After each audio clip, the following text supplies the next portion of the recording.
Hi everybody, Lisa Gokenauer here again. This week, continuing my work on the Greek genocide for my dissertation. This week we had to use the ProQuest Historical Newspapers database, and I decided to use it for this research in a little bit different way, and that is looking at the Greeks as others. They were often seen as non-traditional Anglo-Saxon immigrants, and so they were treated sometimes badly because of that. Greeks can be very dark-skinned, very Middle Eastern in some ways, and so I found 3 articles on race riots involving Greeks in the early 19th century, or early 20th century, at the time that the genocide was happening. 2 from the Washington Post and 1 from the Kansas City Sun. So that is what I focused on.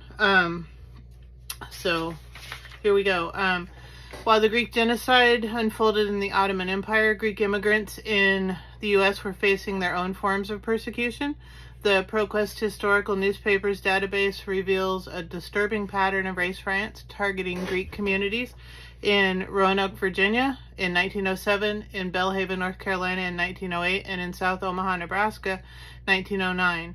These events, though largely forgotten, offer critical insight into the racialized and xenophobic climate that shaped public opinion and policy in the early 20th century. They also help explain why the U.S. government sat still and remained largely indifferent to the atrocities committed against the Ottoman Greeks abroad.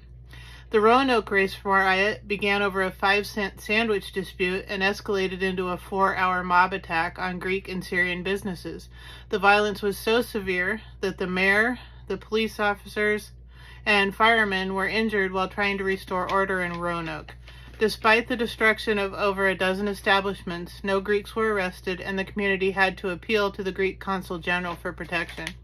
The incident reveals how quickly economic and cultural tensions could ignite into racial violence and how limited local authorities were in protecting immigrant communities. In Belhaven, North Carolina, the replacement of black laborers with Greek workers by the Interstate Cooperage Company triggered a violent backlash. Armed African Americans attacked unarmed Greeks, driving them into a swamp and fatally wounding several of them. The town lacked police protection, and the state had to deploy militia forces to restore order. This event highlights the complex racial dynamics of labor competition in the Jim Crow South, where Greeks were seen as foreign intruders disrupting established hierarchies. It also underscores the vulnerability of immigrant laborers in isolated industrial towns. And the South Omaha race riot was sparked by the killing of a policeman by a Greek prisoner. The response was swift and brutal. Mobs destroyed Greek-owned businesses, homes, and hotels, and they caused over $25,000 in damage in 1909. Women actively encouraged the violence, and many Greeks were forced to flee the city. The Greek minister to the U.S. urged restraint, but the federal government offered only symbolic support. These incidents then spread to Kansas City, where Greeks were attacked by hundreds of men and boys.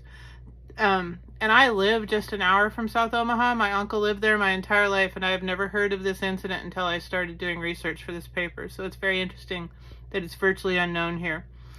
These events in total demonstrate the scale of anti-Greek sentiment and the lack of institutional mechanisms to protect immigrant communities. Taken together, these riots reveal a broader pattern of racialized violence against Greeks in the U.S. during the same period as the Greek genocide abroad. The domestic hostility toward Greek immigrants likely contributed to the lack of American advocacy or intervention during the genocide. If Greeks were seen as undesirable or threatening within U.S. borders, their suffering overseas may have elicited little sympathy. These newspaper accounts provide valuable content or context for understanding the geopolitical and cultural factors that helped shape American foreign policy and public opinion in the early 20th century. That's what I have for today. Thank you so much.